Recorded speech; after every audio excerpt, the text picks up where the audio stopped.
दृष्टि दोष को निरोध करने वाला ये काव्य है।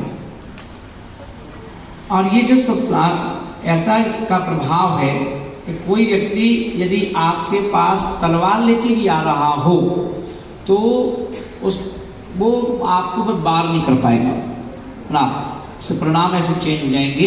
कोई आपके ऊपर हमला करना चाहता है तो उसका वो हमला करने के भाव ही छोड़ देगा।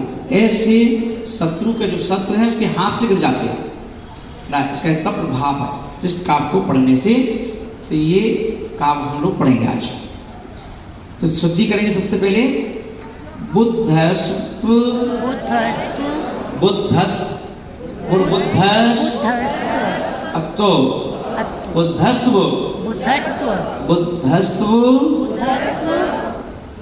पढ़ने दिक्कत नहीं आ रही कहीं?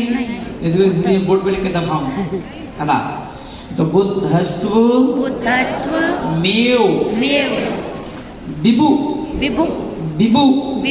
धार चित कभी उस पर चित के ऊपर रेत है तो वो उस रा को उठा करके धा के आगे लगा दो तो धार बन जाएगा। धार आज आपके पास नहीं है ना धार, तो विभु धार चित बुद्धि बोधात त्वं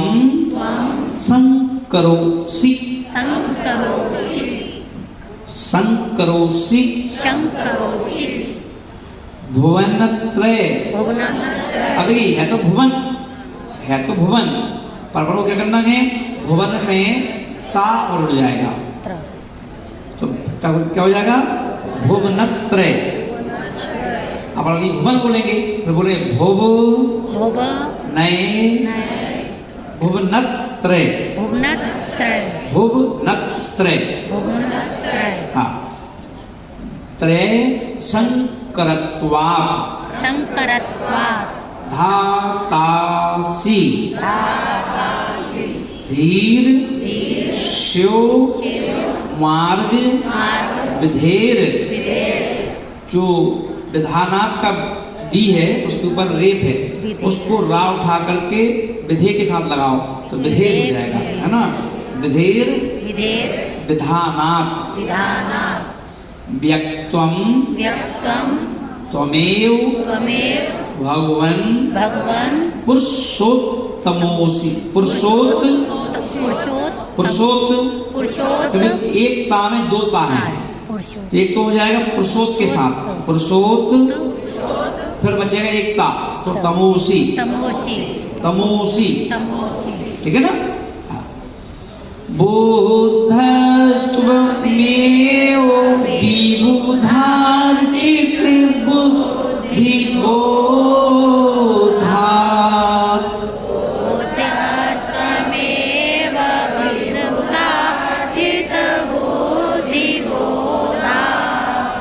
त्वं संकरोषि भुवनत्रय संकरत्वात्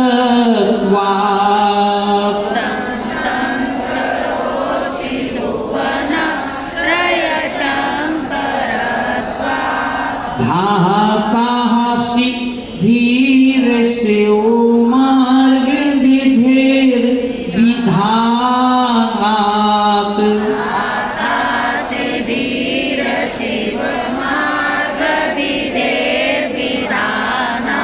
व्यक्तं त्वमेव भगवन् पुरुषोत्तमोसि।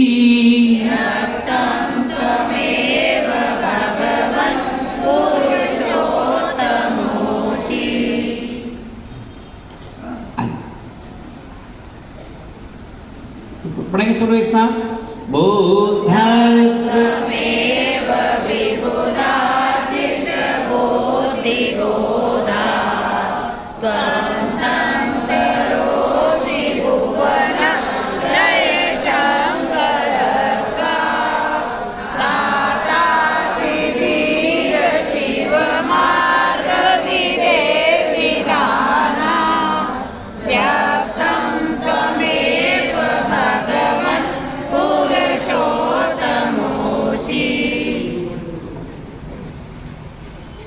चलिए पढ़ के बताओ, राजू पढ़ो।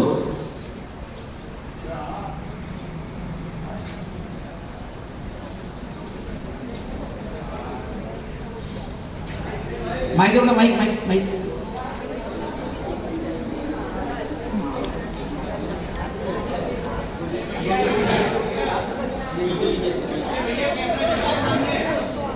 क्या हो गया?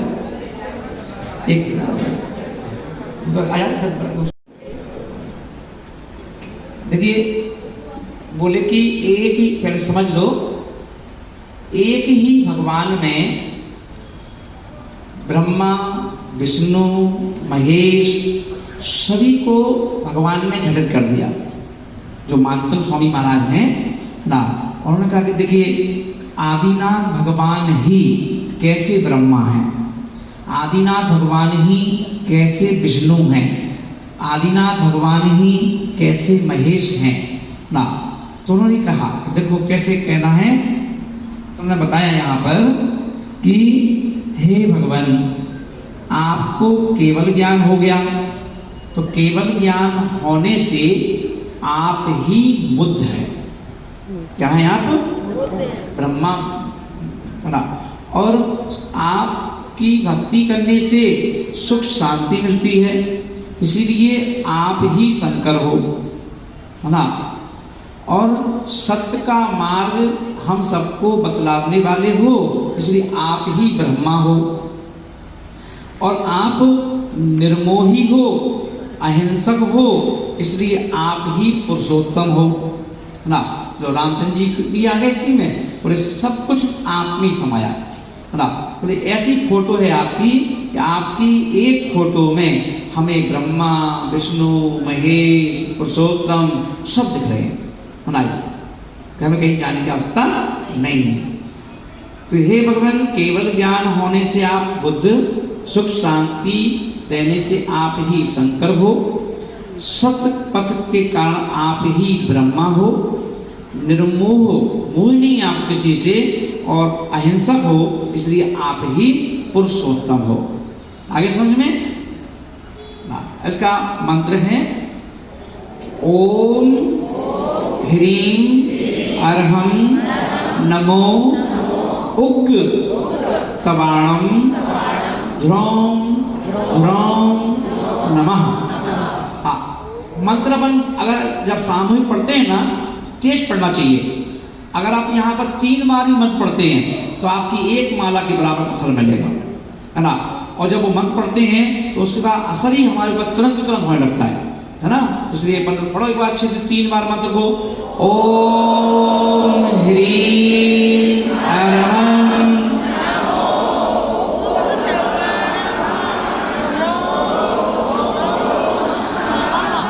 ओम ह्रीं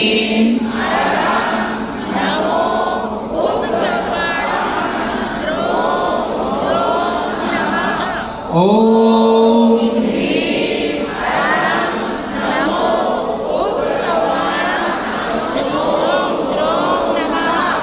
हाँ बहुत अच्छे। अच्छा एक बार बताओ। नमो जिनार्णं ज्रों ज्रों नमः।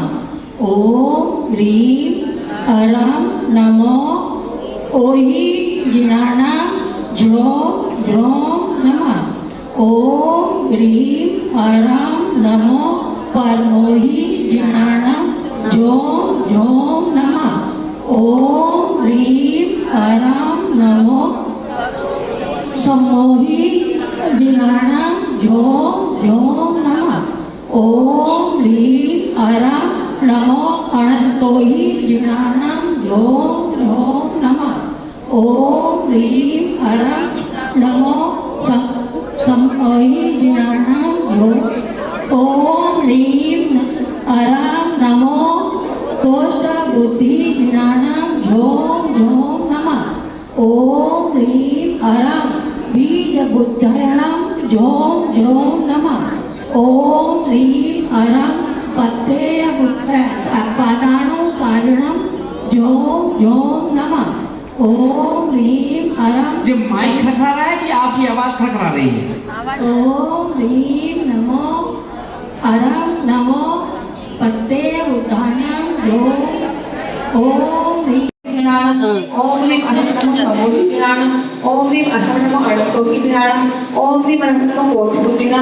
ओम निवर्णो बीजबुद्धनम ओम निवर्णो पादानुसारणम ओम निवर्णो सम्मित सोलारणम ओम निवर्णो स्वयंबुद्धनम ओम निवर्णो मध्यबुद्धनम ओम निवर्णो गोपुद्धनम ओम निवर्णो ऊर्मदनम ओम निवर्णो व्यून्मदनम ओम निवर्णो दशपूर्णम ओम निवर्णो चौदशपूर्णम ओम निवर्णो अठ्ठमानं कृष्णाणम ओम निवर्णो विष्णुपट्टाणम ओम निवर्णो विद्याहरणम ओम निवर्णो चारणाणम ओम निवर्णो प्रणसंगाणम ओम निवर्णो आगासनामणम ओम निवर्णो आसनस्थानम ओम निवर्णो विच्छिसाणम ओम निवर्णो उद्गतवाणम।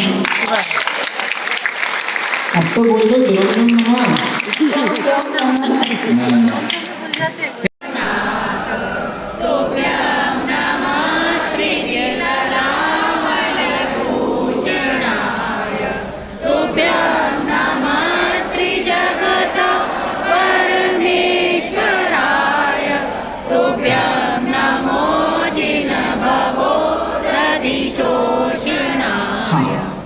इसको सुधरवाना है, सबका सही है?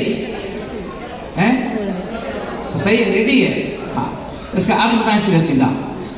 इसको अपन देखेंगे, छोटा नमोकार मंत्र कहेंगे। इसको क्या कहेंगे? छोटा नमोकार मंत्र। मान लो कभी नमोकार मंत्र नहीं पढ़ पा रहे हो तो इसी को पढ़ना चालू कर दो, है ना। नमोकार मंत्र में अंतर से इतना है कि ये जो काव्य है पर्टिकुलर आदिनाथ भगवान जी को समर्पित है, पर इसे हम किसी भी तीर्थंकर के सामने पढ़ सकते हो। किसी भी जब कभी किसी मंदिर में जाएं तो वहाँ आपको कोई चीज़ याद हो या ना हो तो आप भगवान को मत देखो कौन से हैं, आप तो इसको पढ़ दो, क्योंकि इसमें भगवान की स्तुति चालू हो जाएगी। क्या ना कि तुभ्यम नमस्ते भुवनार्ति हराय नाथे तुभ्यम नमः चित्तकलामल्लिभूषणाय तुभ्यम नमो जिन्भं।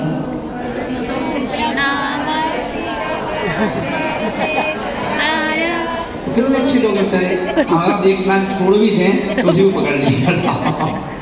तो अब देखें, ऐसे अपन किसी भी मंदिर में जाए, मंदिर में जाने के लिए कौन कौन से काव्य को पढ़ना चाहिए भगवान के सामने?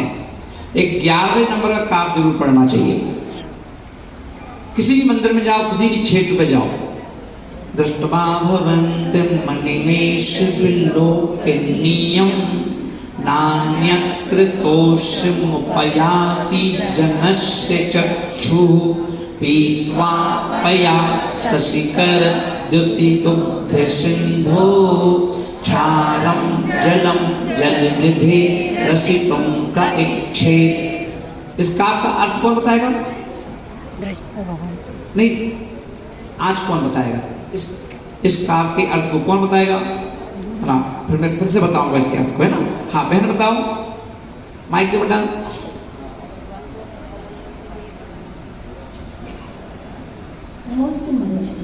जिस प्रकार एक बार क्षीर सागर का मीठा जल अगर किसी ने पी लिया है तो वह दूसरे जल नहीं पी सकता, उसी प्रकार एक बार आपका दर्शन हो जाता है, फिर कोई दूसरे देवताओं का दर्शन करने से क्या लाभ है? फिर से बताओ। जिस प्रकार एक बार क्षीर सागर का मीठा जल पी लिया जाता है तो दूसरे जल से कोई मतलब नहीं है, उसी प्रकार एक बार आपका दर्शन कर लिया जाता है तो फिर दूसरे देवताओं से क्या मतलब है? देखिए, ठीक है बहन को ताली बजाएगी बात बता। देखिए इसका अर्थ क्या है? दृष्टवा भवंत मणिमेष विलोकनीयम। दृष्टवा भवंत मणिमेष, मणिमेष यानी अनिमेष, अनिमेष यानी आपलक। आपलक जैसे कहते हैं ना कि किसी को घूरना, घूरना। जब कोई व्यक्ति घूरता है कोई व्यक्ति तो वो आंखें भी नहीं टमटमाता, घूरते रहते ना, आंखें से देखे ऐसे, उसे कहते हैं आपलक ना, कि हे भगवान आपके दर्शन जब हम आपलक होकर करते हैं, अभी हैं तो अच्छे कि आपसे नजरें हटती नहीं और आपको नजरें हटाने का मन भी नहीं करता, इतना संतोष मिलता है आपको देखने के बाद, है ना। और इसलिए हम आपको देखते हैं तो फिर हमें किसी अन्य देवी देवताओं के दर्शन करने की इच्छा होती है। तो वो संतोष तो आप जो मिला आपके पास वो कहीं और नहीं मिलता है। कैसे मिलता है? तो जैसे जिनको मीठा पानी पीने की आदत है और उन्हें कभी कहीं हल्का सा खारा पानी आ जाए गिलास में, वो पिए, अरे यार कैसा पानी है, खारा खारा पानी, अरे हमसे नहीं पिलाया, हटाओ इसको, है ना। तो जिनको मीठा पानी पीने की आदत है वो कभी खारा पानी नहीं पी सकते, है ना। तो ऐसे ही जैसे मीठा पानी को पीने वाले व्यक्ति को खारा पानी नहीं रुचेगा ना पिएगा, ऐसे ही जिनने आपके दर्शन कर लिए और जिनने आपको दर्शन की आदत पड़ गई, वो व्यक्ति किसी अन्य देवी देवताओं के दर्शन नहीं कर सकता। इसका है ना। तो ये वाला काम इसलिए पढ़ते भगवान के सामने, दृष्टवा भवन्त मनिलेश विलोक्यनीयं नान्यत्र कोशमुपयाति जनस्य चक्षुः पीत्वा पयाससि करद्युति दुग्धसिन्धो। क्षारम आगे ना, क्षारम यानी खारा पानी मत पिएगा। जिसको मीठे पानी की आदत हो, मीठा पानी हम लोग रोज पीते हैं, मान लो हमसे नहीं पीता महाराज होने के बाद भी, फिर खारा पानी होता है तो हम लोग पानी पी के नहीं आते, उस दिन कम पानी पी के आते हैं। लोग कहते हैं आज पानी नहीं लिया महाराज, अरे यार पानी बहुत खारा था, है ना। खारा पानी पियोगे तो पिपता भी नहीं, और पी लो मान लो जैसे तैसे तो पेट खराब कर देता है ना। तो ये आदत नहीं है। तो इसलिए कहा गया कि हे भगवान आप मीठे पानी की तरह हो, कि हमें अब आपको ही पीने की आदत पड़ गई है ना। इसलिए हम दूसरे अन्य देवता को जो खारे हैं उनको नहीं पी सकते हैं, है ना। ये इसका अर्थ है। इसलिए जब भी हम किसी भगवान के सामने जाएं तो ये काम जरूर पढ़ो भगवान को। इससे हमारा मिथ्यात्व दूर होता है। क्या होता है इससे? हमारा मिथ्यात्व दूर होता है ना। ये काम हो गया। तो फिर उसके बाद अपना ये तोभ्यं नमस्त्रिभुवनाति हराय नाथ, तोभ्यं नमः क्षितितलामणिभूषणाय, तोभ्यं नमस्ते जगता परमेश्वराय, तोभ्यं नमो जिनभवोदधिशोषणाय। ये नमस्कार के अर्थ में, क्योंकि इसका अर्थ कितना अच्छा है ना। नमो हमने कहा ना, मिनी नमोकार मत रही है। इसका अर्थ कितना है, क्योंकि इसमें सिर्फ नमस्कार के अलावा कोई दूसरी चीज नहीं है। इसका पूरा अर्थ जो है सिर्फ नमस्कार नमस्कार है। क्या नमस्कार है ना? हे स्वामिन त्रिभुवन, भगवान तीन लोक के नाथ हैं, तो हे तीनों लोक की आरती हराए।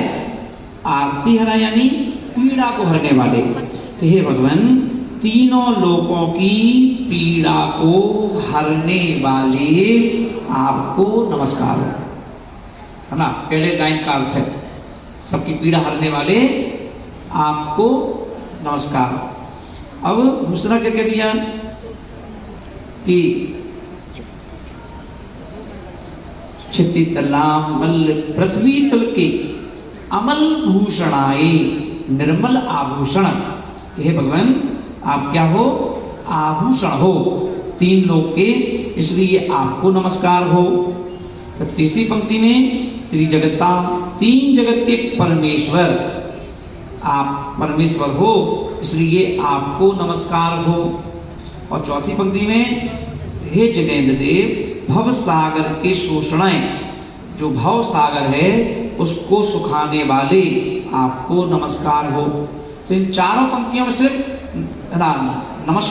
नमस्कार किया गया है। और जिस मंत्र में नमस्कार किया गया हो वो मंत्र अपने आप में खतरनाक हो जाता है ना। कहते ना कि कोई व्यक्ति, एक तो अपन ना दो शब्द हैं, कौन कौन से हैं? एक शब्द है होशियार, है ना, और एक शब्द है समझदार। तो ये होशियार और समझदार, इन दो जो शब्द हैं, इन दो शब्दों में बड़ी गहराई है। होशियार व्यक्ति परेशान हो जाता है ना। होशियार व्यक्ति तो क्या कहते हैं? बहुत होशियार हो। आप क्या कहेंगे? भाई बड़े होशियार हो, है ना। और एक व्यक्ति समझदार, तो अपन कहते हैं कि होशियार व्यक्ति की एक दिन गाड़ी चल सकती है ना, एक दिन होशियारी चल सकती है। तो कभी कभी दोस्त लोग ही आपस में कहते हैं रोज होशियारी चली भाई साहब, एक दिन चल गई बहुत है, कहते हैं ना ऐसा ना। तो होशियारी बच्चे कभी मम्मी पापा से होशियारी करते हैं तो मम्मी पकड़ लेती है उसकी होशियारी को, वाह बच्चों हमारी से होशियारी हैं, कहते ऐसे ना। कभी विजय साल कर तो हम कहते थे आओ भैया विजय साल हमारी से होशियारी ना। तो होशियारी अलग, तो होशियारी नहीं चाहिए। होशियारी से व्यक्ति एक दिन प्रभावित हो सकता है, पर जो समझदार होता है उससे व्यक्ति हमेशा सदा प्रभावित रहता है ना। तो समझदार बनना, होशियार नहीं, क्या होना चाहिए, समझदार बनना चाहिए है ना। क्योंकि समझदार व्यक्ति जब बच्चा समझदार हो जाता है तो बच्चे ना मम्मी पापा की आंखों का तारा बन जाता है कि हमारा बेटा बहुत समझदार है। तो जो कहना नहीं पड़ता, बताना नहीं पड़ता, वो सब उसको मालूम है ना, क्या करना है, कैसे करना है, कैसे मैनेज करना है, सब कर लेता है। मैं तो निश्चित हूँ, कहते हैं ना ऐसे पिताजी। तो पिताजी ऐसे, जिन पिताजी ने उस बच्चे को ही पैदा किया हो वो इतने प्रभावित नहीं होते, तब देख लेते हैं उसके पूरे ढंग दौर को, तब जाके कहते हैं कि हमारा बेटा समझदार है ना। और जो कहते हैं हमारा बेटा बहुत होशियार है। तब बेटे को ये कोई भी आपको भी कहे कि तुम बहुत होशियार हो, समझ जाना कि ये गाली भी है ना। और कहे कोई व्यक्ति आप बहुत समझदार हैं है ना, तो समझ जाना कि मेरे मम्मी पापा के संस्कारों ने इसको इस शब्द को बोलने के लिए मजबूर कर दिया है ना। तो मम्मी पापा को श्रेय दो। और होशियार कहे तो सोचना कि यार मतलब से 4 लोगों के सामने हमको सतर्क कर दिया है, बहुत होशियार हो है ना। और कहते ना होशियार व्यक्ति पे नजर रखी जाती है। CCTV कैमरे जो होते ना किसके लिए होते हैं, होशियार व्यक्ति के लिए होते हैं है ना। CCTV कैमरे किसके लिए लगाए जाते हैं, होशियार व्यक्तियों के लिए। पर जो समझदार होते हैं उनके लिए कैमरे का क्या काम, अरे वो तो समझदार आदमी है ना, उसकी चिंता मत करो, ठीक है ना। तो होशियार व्यक्ति को एक चीज बता देते हैं, यहाँ बैठ जाओ यहाँ है ना। और वो थोड़ा उठ के कुर्सी से यहाँ वहाँ घुमा, अभी सब कहाँ घूम रहे, क्या दिख रहे हैं ना। और कोई सामान गुम जाए तो मतलब कहते हैं वो होशियार आया था ना, वही घूम रहा था यहाँ से कमरे में, देखो शायद वही ले गया होगा, भले नहीं ले गया होगा है ना। और समझदार व्यक्ति है तो बेचारा अपने आप कहीं उठेगा है ना, है कि नहीं। कभी कभी जब रिश्तेदार आते हैं ना, किसी के दोस्त आए, रिश्तेदार आए, तो अपने मम्मी पापा क्या करते हैं,